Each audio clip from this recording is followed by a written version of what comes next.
Mabibigat na kasong human trafficking, forced labor at money laundering ang ibinasura ng korte sa Amerika matapos pumasok sa isang plea bargaining agreement ang akusadong leader ng KOJC na si Marisa Dueñas, ang Human Resources Head ng KOJC sa Van Nuys, California.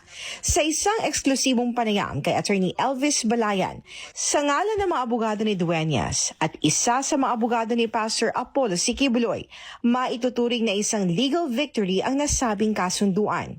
Napakaganda po sapagkat sa pamamagitan po ng plea bargaining, pumayag ang mga abogado ng Estados Unidos na i-dismiss po yung mga napakabigat na mga krimen na isinampal laban sa kanya, kagaya po ng forced labor, money laundering at saka human trafficking. No? Yung po ay napakabigat na mga krimen at in a sense po, sabi ng abogado ni Marisa Dueñas, iyon ay legal victory, no? Ang nasabing plea bargain agreement sa U.S. Attorney's Office ay pinirmahan noong Lunes si Dueñas at na kanyang abogado na si Attorney John Litchell, habang pinirmahan din ito ni U.S. Attorney Gregory Staples noong Martes. Ipinaliwanag naman ni Balayan ang naging desisyon ni Dueñas sa tanggaping nakalabag ito sa batas sa Amerika sa usapin ng kasal o marriage. Yung po pinasok ni Marisa na part po ng proseso ng Kingdom of Jesus Christ na wala siyang kaalam-alam na ito pala punishable po sa batas ng Amerika. But of course, dahil nga ito ay punishable or pinaparusahan sa Amerika, the increment, umamin po siya sa yung krimen, no? Ani Balayan, iba kasi ang konsepto ng kasal sa loob ng KOJC at sa batas ng Amerika. At binigyang diin na walang intensyong manloko si Dueñas, kundi upang magpatuloy lang ang gawain ng simbahan na nakatuon sa pagpapalaganap ng salita ng Diyos at pagtulong sa kapwa. Yung mga naging sistema o proseso po ng Kingdom of Jesus Christ sa Estados Unidos, no, na kung saan nagkakaroon ng mga marriage, no, among the members, okay? Tapos meron silang special procedure to undergo that, no, under the guidance of the Kingdom of Jesus Christ. Yun po ay sinunod lamang ni Marisa Dueñas. Kaya sa kasawian palad po, ang ayon sa batas po ng Estados Unidos, ito ay violation ng kanilang mga batas. Kung kaya't si Marisa naman, no, out of realizing that, sa kanyang tinatanggap yon. Pero antimano po, no, at the very outset, wala po siyang intensyon na mag-commit ng fraud. Yan ang tinatawag nila. Bagkus, gusto lamang niya sumunod sa mga turo at alituntunin at proseso po ng Kingdom of Jesus Christ. Samantala, nilinaw din ni Balayan na hindi totoo ang mga kumakalat na balita na tumalikod na si Dueñas sa KOJC. Bagkus, nananatili itong matapat sa simbahan at kay Pastor Apollo Siquibuloy.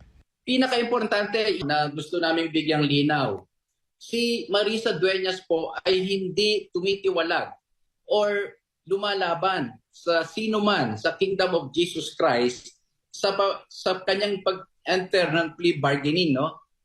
In fact, sinuportahan niya po ang posisyon ng Kingdom of Jesus Christ na talagang walang krimen na forced labor, money laundering at human trafficking. She remains to be a loyal servant or full-time miracle worker po ng Kingdom of Jesus Christ. At kailanman po ay hindi siya tumatalikod sa mga turo ni Pastor Apollo Siquibuloy o sino mang sa mga kasama niya sa Kingdom of Jesus Christ, no? Dagdag pa ni Balayan, ang ginawang hakbang ni Dueñas ay hindi makakaapekto sa iba pang mga kasong kinakaharap ng iba pang akusadong KOJC leader sa Amerika.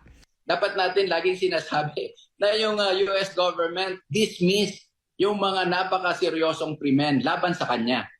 At it does not in any manner, way, or no matter how you look at it, affect, no, or prejudice, no, yung kanyang mga kasamang akusado doon sa mga charges na yun, lalong-lalo na kay Pastor Siquibuloy. Sa huli, mensahe naman ni Balayan na huwag hayaang magpakalat ng fake news sumang intriga ang publiko na pilit idinidiin si Pastor Apollo Siquibuloy na nananatiling inosente sa harap ng batas sa kabila ng mga aligasyong ibinabato sa kanya. Medyo malayo naman sana sa logic, no? Kung may nagkaroon ng si Marisa doon, i-relate mo kay pastor. Maliban na lang gumawa ka ng fake news o intriga, no? May mga sariling hinaharap na kaso dito si pastor at yung kanyang mga kasama akusado.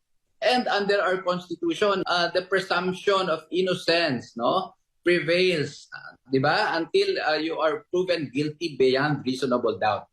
So wag po natin babalik rin or bibigyan ng maling interpretasyon ang batas, no, lalong-lalo na ang ating constitution. Samantala, kasunod nito, naglabas naman ng pahayag ang KOJC bilang suporta kay Dueñas. Ayon sa KOJC, kinikilala nito ang naging katapatan at senseridad ni Dueñas sa paglilingkod bilang isang misyonaryo sa Amerika. Bagamat nakalabag ito sa batas ng lupa dahil sa pagnanais na mas makatulong pa sa gawain, mananatili pa ring nangingibabaw ang turo ng Biblia. Kabilang narito ang pagsunod sa batas ng lupa. Kaya naman ayon sa KOJC, patuloy silang susunod sa tamang proseso sa buong tiwalang ipinapaubay ang lahat sa kalooban ng Diyos sa kanyang paggawad ng makalangit na hustisya. Para sa Diyos at Pilipinas kumahal, ito si Hannah Jane Sancho, SM9 News.